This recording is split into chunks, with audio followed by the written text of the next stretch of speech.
This is Vienna. It's not a tech capital or a global financial hub, and it's not growing particularly fast. Yet somehow, it almost always ranks as the most livable city in the world, again and again. The rent is affordable, the metro is convenient, green space is everywhere, and the city just works. But how did it end up like this? How did a city once stripped of its empire and later surrounded by Cold War borders become a global model for urban life? Well, the answer doesn't start with modern architecture or smart city branding. It starts with a political experiment from over a century ago. Let me explain. For nearly 500 years, Vienna was the capital of an empire.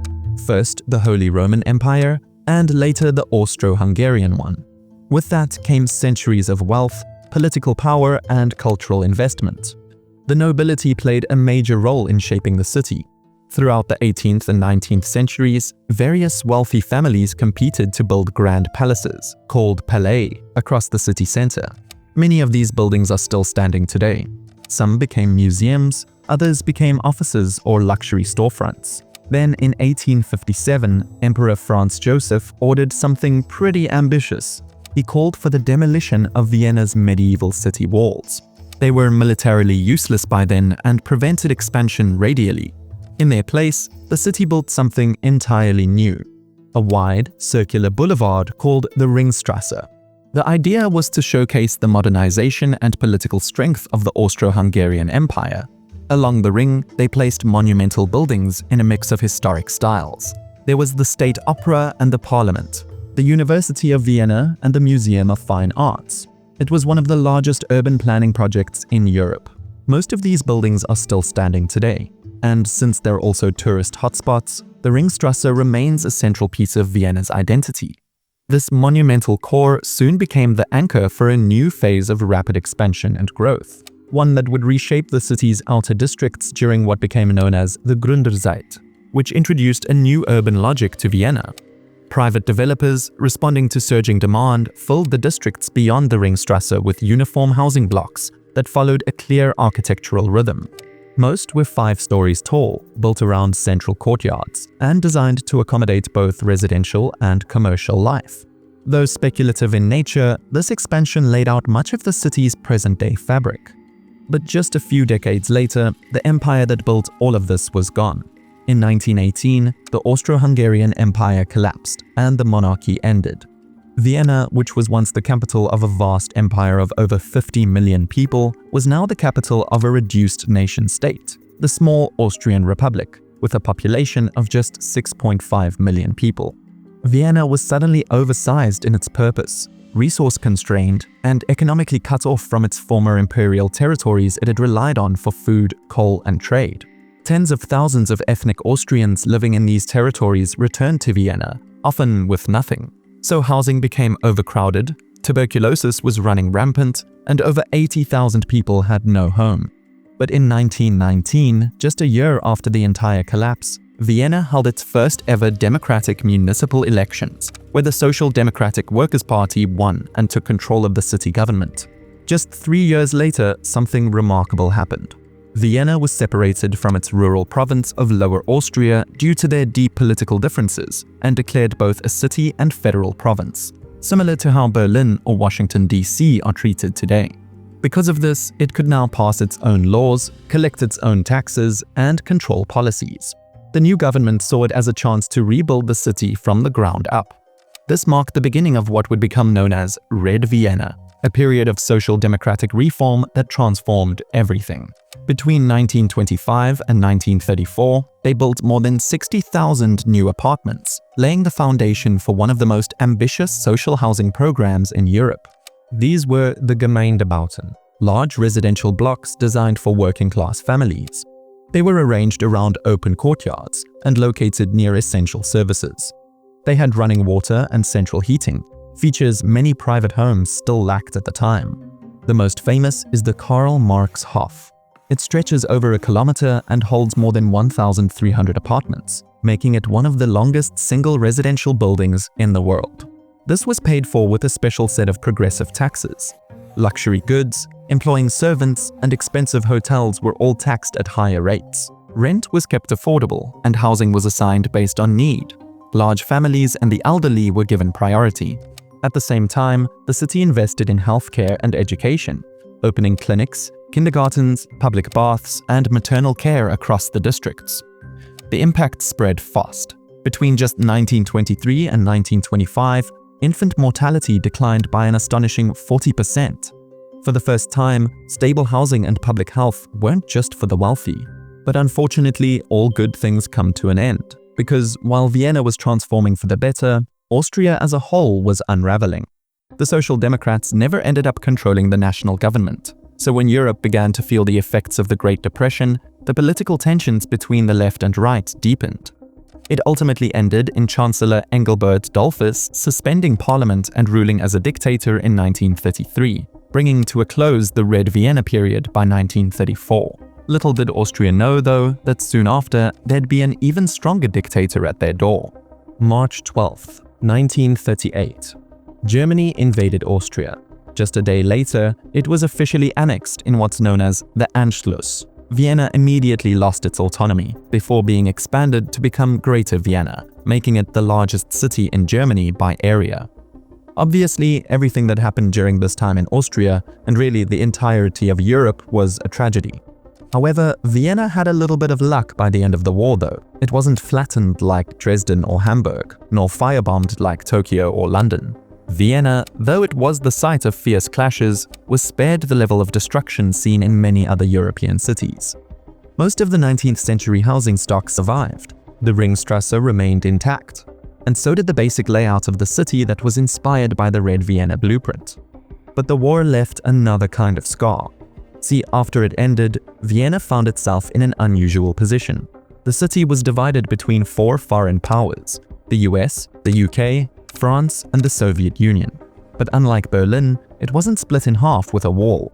Instead, the historic center was designated an international zone, jointly administered by all 4 powers, through a rotating command known as the Allied Commission for Austria.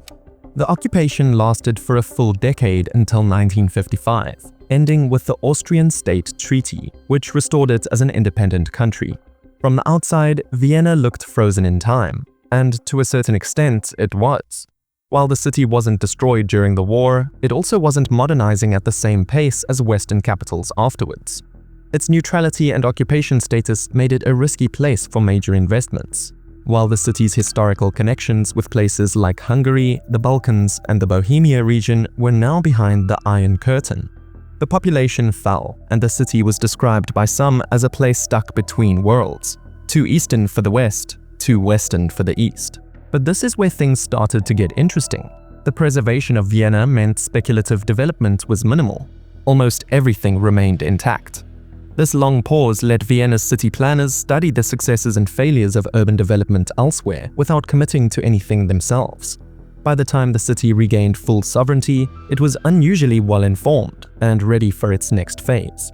The 60s were a transitional decade for Vienna, where the city began to expand outward with large housing estates like Grotzfeldsiedlung laid the groundwork for its future subway network and prepared for its role as a diplomatic center with the UN. It was only in 1978 when the first modern metro line, or should I say U-Bahn line, opened, connecting Karlsplatz to Riemannplatz. And Vienna's public transportation is something incredible, but we'll get to that soon. When the Iron Curtain fell in 1989, Vienna once again transformed. It suddenly became a gateway to the east, a bridge, and unlike Berlin, which had to rebuild itself after being split in two, Vienna was already intact and ready to go. The city experienced significant growth in population, investment, and visibility during the 90s and 2000s, especially after Austria joined the EU in 1995. But what's crazy is that Vienna absorbed all this without beginning to trigger a housing crisis, unlike Berlin, where rents skyrocketed after reunification, or somewhere like Budapest, where foreign buyers soon pushed locals out of the city center. And the reason why Vienna was able to do this goes back to what had already been built, mostly thanks to the housing stock from the Red Vienna era. Today, over 60% of residents live in some form of municipally owned or subsidized housing in Vienna. Housing that isn't of poor quality. To be able to apply for it, the maximum incomes are 70,000 euros for a single person and 105,000 euros for a couple, which makes sure it goes to those who actually need it. But also, it makes it that these housing blocks are mixed-income communities, because when it's only low-income residents, usually you end up with underfunded surrounding areas, social stigma, and a rise in crime.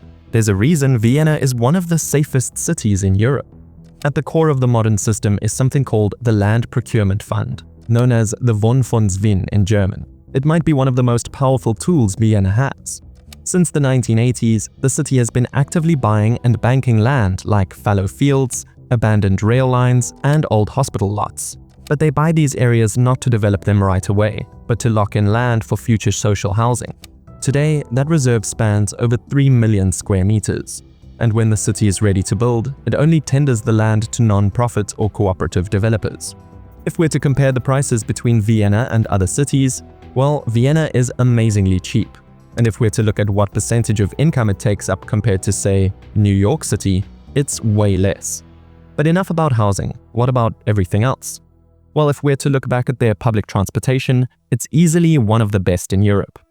People in Vienna use public transportation for 34% of all their journeys, much higher than the 25% made by car.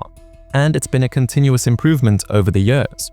Here's a combined map of the U-Bahn, the S-Bahn, and some of the Bahns, which is like a hybrid tram-train system. The U-Bahn, with their 5 lines and 98 stations, carry 400 million riders annually through the entire core of Vienna, every 2 to 5 minutes during peak times, from 5 a.m. to 1 a.m. overall, and 24/7 on weekends. The S-Bahn, which supplements it by providing suburban commuter services into and across Vienna, has 10 lines and 181 stations, 52 of which are directly in Vienna, carrying 300,000 people daily. The Bahn, as I said, is sort of a train-tram hybrid. Its purpose is to link Vienna to a dense string of satellite towns in Lower Austria. But at the same time, once within the city, it functions more as a tram than anything else. It has a relatively small daily ridership of 35,000 people. But here's the thing. While it can function as a tram within the city, it's not the actual Vienna tram service. That's still something else, and way more massive. This is a map of the Vienna tram network. It's massive, and it essentially fills in the gaps for areas that the U-Bahn doesn't access. They're strategically routed to intersect with it, but also the S-Bahn and the bus lines. They're quiet, low emission, and electric, all things that make Vienna one of the greenest cities in the world.